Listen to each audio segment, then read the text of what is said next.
कौन सा रंग लगाया इससे फर्क नहीं पड़ता, क्योंकि आज पूर्वोत्तर के 3 राज्य भगवा रंग में रंगते नजर आ रहे हैं। हम आपको तस्वीर दिखा रहे हैं त्रिपुरा की, मेघालय की और नागालैंड की, जहां पर ऐतिहासिक जीत बीजेपी के लिए त्रिपुरा में मिलती दिखाई दे रही है। सबसे बड़ी खबर, त्रिपुरा के रुझानों में बड़ा फेरबदल होता हुआ और बीजेपी गठबंधन 35 सीट पर, 25 साल से वहां लेफ्ट की सरकार थी जो कि अब 24 सीट पर आकर रुक गई है सीपीएम, और यह आंकड़ा बहुत बड़ा संकेत दे रहा है देश की राजनीति के लिहाज से। मेघालय में कांग्रेस की सरकार थी, वहां कांग्रेस 20 पर है, पिछले बार 29 सीटें हासिल करने वाली। फिलहाल कांग्रेस 20 पर है, बीजेपी 7 पर और एनपीपी 16 पर। और अगर आंकड़ा स्पष्ट बहुमत के पार नहीं गया किसी भी पार्टी के लिए तो एनपीपी और बीजेपी थी, वहां कांग्रेस 20 पर है, पिछले बार 29 सीटें हासिल करने वाली। फिलहाल कांग्रेस 20 पर है, बीजेपी 7 पर और एनपीपी 16 पर। और अगर आंकड़ा स्पष्ट बहुमत के पार नहीं गया किसी भी पार्टी के लिए तो एनपीपी और बीजेपी साथ आ सकते हैं। ऐसे में उनकी तस्वीर अगर आप मिलाइए तो 23 सीट पर ये दोनों पार्टियां दिख रही हैं, अन्य के खाते में 14 है, जो कि बहुत इंपॉर्टेंट प्लेयर्स हो जाएंगे मेघालय के लिहाज से।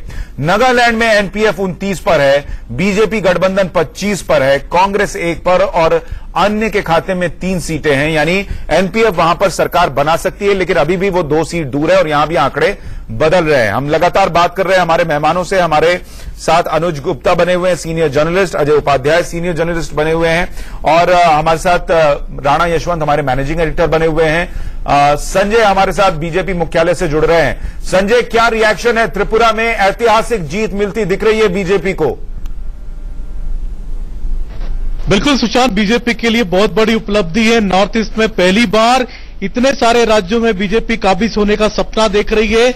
पिछले साल राष्ट्रीय स्वयंसेवक संघ को प्रॉमिस करके आए थे, वादा करके आए थे अमित शाह कि इस बार जब भी चुनाव होंगे नॉर्थ ईस्ट में तो एक बड़ी गिफ्ट वो देंगे बीजेपी को, आरएसएस को। त्रिपुरा एक ऐसा गढ़ था जिसको कि जीतना बीजेपी के लिए बहुत बड़ी उपलब्धि है।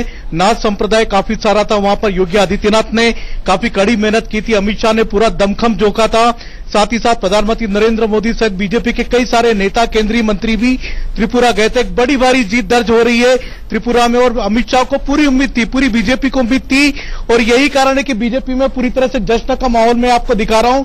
यहां पर जश्न की तैयारियां शुरू हो चुकी हैं। बीजेपी नेताओं का यही कहना है कि बीजेपी सिर्फ केवल त्रिपुरा में ही नहीं, नागालैंड में भी जीत दर्ज करने जा रही है और मेघालय में भी हो सकता है एनसीपी के साथ मिलकर के सरकार बनाने की स्थिति में आ जाता है। कुल मिलाकर के बीजेपी के लिए बहुत बड़ी स्थिति है। पूरे की पूरे नॉर्थ ईस्ट में बीजेपी इस बड़ी जीत के साथ में छा जाएगी। सुशांत, संजय, क्या बीजेपी के नेताओं को यह भी लग रहा है नया मुख्यालय लकी साबित हुआ है? बिल्कुल, अगर इस तरह की जीत होती है और 3 राज्यों में काबिज होती है तो कहा जाएगा कि नया मुख्यालय जहां पर कि हम यहां पर इस समय मौजूद हैं, ये बीजेपी के लिए काफी लकी साबित हुआ है। और यही से 2019 की लड़ाई के लिए भी फिर बीजेपी जब निकलेगी तो उसका जोश, मोरल काफी बड़ा हुआ होगा। सुशांत, ठीक है, कुछ तस्वीरें हम दिखा रहे हैं त्रिपुरा में जो बीजेपी का मुख्यालय है वहां की तस्वीरें भी आ रही हैं, और जो नेता है वहां पर वो सुबह से जमे हुए हैं। जो चुनावी नतीजे आ रहे हैं उसके बारे में वो चर्चा कर रहे हैं, और देखिए उत्साह दिख रहा है पीछे, विक्ट्री साइन बनाना लोगों ने, कार्यकर्ताओं ने शुरू कर दिया है। त्रिपुरा की राजनीति के लिहाज से अनुज जी, और एक और तस्वीर हम आपको बता दें, बीजेपी गठबंधन अब 36 पर है और सीपीएम 23 पर, यानी आंकड़ा बीजेपी के लिए बढ़ता जा रहा है।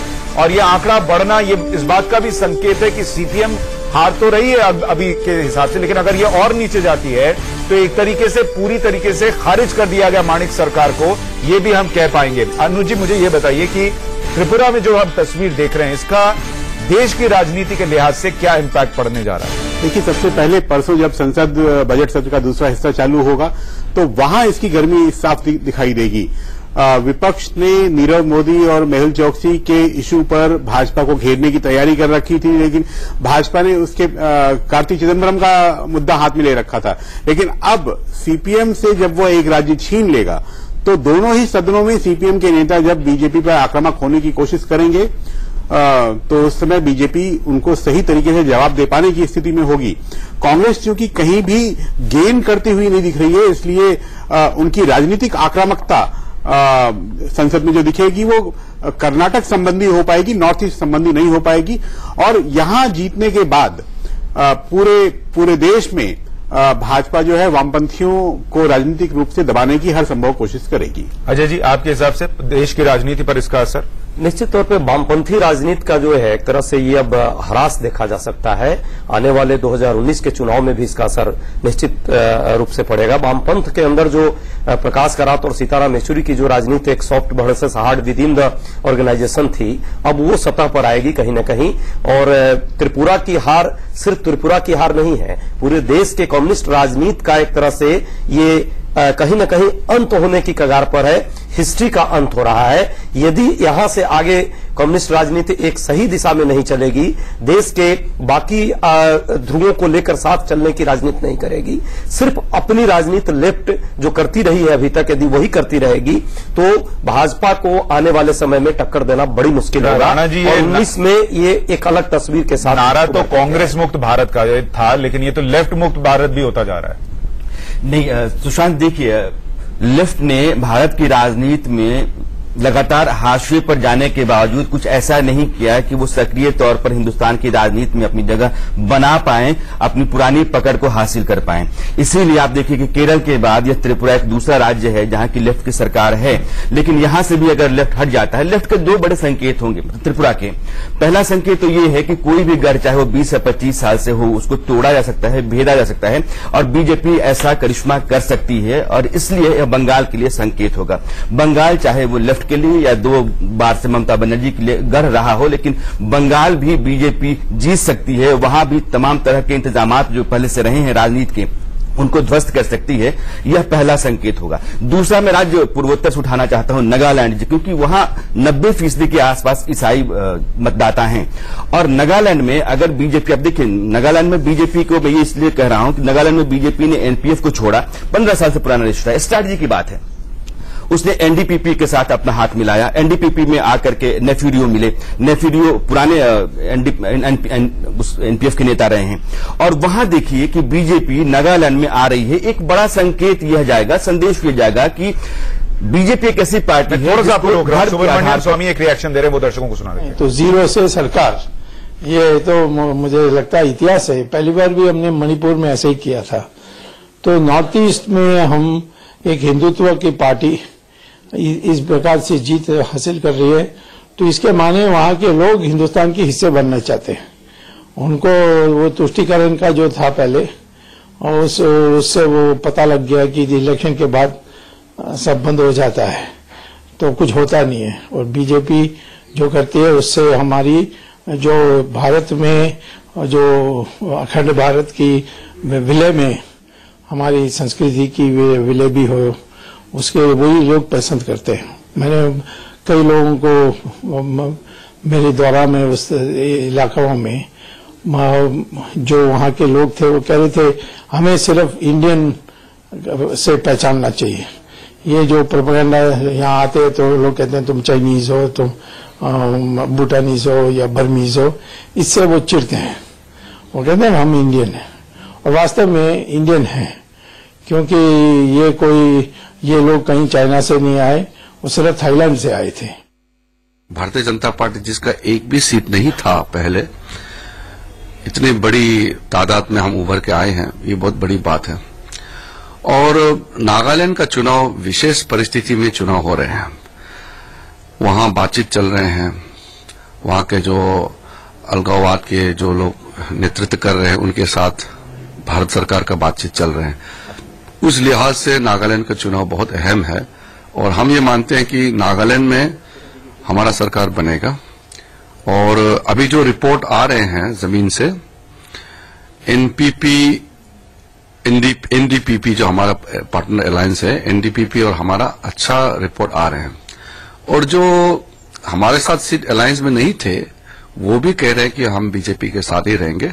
तो वहां कांग्रेस का कोई नामो निशान नहीं रहेगा नागालैंड में।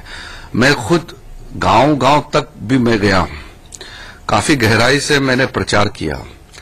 मुझे लोगों का जो नर्व्स है मुझे महसूस करने का मौका मिला, और मैं कह सकता हूं कि नागालैंड में भारतीय जनता पार्टी के साथ अन्य दल जो हमारे साथी हैं सब मिलकर के हम सरकार बनाएंगे। तो बीजेपी जो है बेहद उत्साहित है। लेफ्ट और कांग्रेस को सोचने की जरूरत कि उनकी राजनीति किस दिशा में जा रही है। एक और बात मुझे समझाइए राणा जी कि 18 तारीख को त्रिपुरा में वोटिंग हुई थी और उस वक्त तक कमोबेश जो नीरव मोदी और पीएनबी स्कैम की खबरें हैं वो अखबारों में तो आने लगी थी और टेलीविजन में कुछ कुछ आने लगी थी। क्या इस मैंडेट को उसका असर लोग मोदी सरकार से जोड़कर नहीं देख रहे हैं, उससे भी देखना चाहिए? नहीं, मुझे लगता है कि देखिए पूर्वोत्तर के राज्यों में जो मतदान हो रहा है उसका नीरव मोदी से कोई लेना देना नहीं, कोई रिश्ता नाता उसका नहीं है, होना भी नहीं है। पूर्वोत्तर के राज्यों में जो अभी मतदान हुआ, जो नतीजे या रुझान आपके सामने दिख रहे हैं, वहां के दो बड़े मामलों के आधार पर तय किए जाने चाहिए। पहला ये है कि स्ट्रैटेजी, जैसे किरण रिजिजू अभी बोल रहे थे, इनको नागालैंड की जिम्मेदारी दी गई थी और नागालैंड के प्रभारी यही हैं और नागालैंड में ये एनडीपीपी को क्रिएट करना और उसके साथ हाथ मिलाना बीजेपी ने आखिरी वक्त में किया और वह बहुत कामयाब रहा है, आप देखिए। और नेफ्यू रियो एक इकलौते वहां के कैंडिडेट हैं जो पहले से ही अनकॉन्टेस्टेड चुनाव जीत चुके हैं, तो इसलिए चुनाव वहां 58 सीटों के लिए हो रहे हैं। और बीजेपी और एनडीपीपी अब वहां ऐसी स्थिति में है जहां से वो सरकार बना सकते हैं। यह जो रुझान अभी तक आपको दिख रहे हैं इससे साफ हो रहा है। 90% आबादी जिस राज्य में ईसाई है उस राज्य में अगर बीजेपी की सरकार आती है तो दूसरे तरह का संदेश और संकेत जाता है पूरे भारत में। दूसरा, आपने त्रिपुरा की बात कही थी। त्रिपुरा इसलिए भी है क्योंकि वो बहुत बड़ा गढ़ रहा है, प्रधानमंत्री से लेकर के राजनाथ सिंह, स्मृति ईरानी, नितिन गडकरी, अगर ये अमित शाह, ये सब लोग अगर गए हैं, इसके बाद भी बीजेपी वहां चुनाव हार जाती है तो बीजेपी के लिए बड़ा झटका होगा। मैं पहले ब्रेक के दौरान आपको कह रहा था कि मेरा अपना अनुमान है कि 36 सीटें जो होगी वो बीजेपी के आसपास, मतलब बीजेपी के झोले में आनी चाहिए। ठीक है, और वही तस्वीर हमको दिख रही है। बड़ी खबर जिस पर हम आपको लगातार जानकारी दे रहे हैं, त्रिपुरा में ऐतिहासिक जीत होती दिख रही है बीजेपी की। बीजेपी गठबंधन 36 सीटों के साथ सरकार बनाती दिख रही है। मेघालय में तस्वीर साफ नहीं है, कांग्रेस अभी आगे है 20 सीट के साथ और नागालैंड में एनपीएफ जिसकी सरकार वहां पर है वो 29 सीट के साथ आगे है, यानी वो सरकार कायम रख सकती है। लेकिन अभी कहना मुश्किल है क्योंकि आंकड़े ऊपर नीचे हो रहे हैं। हम एक छोटे से ब्रेक ले रुक रहे हैं, जल्द लौट रहे हैं।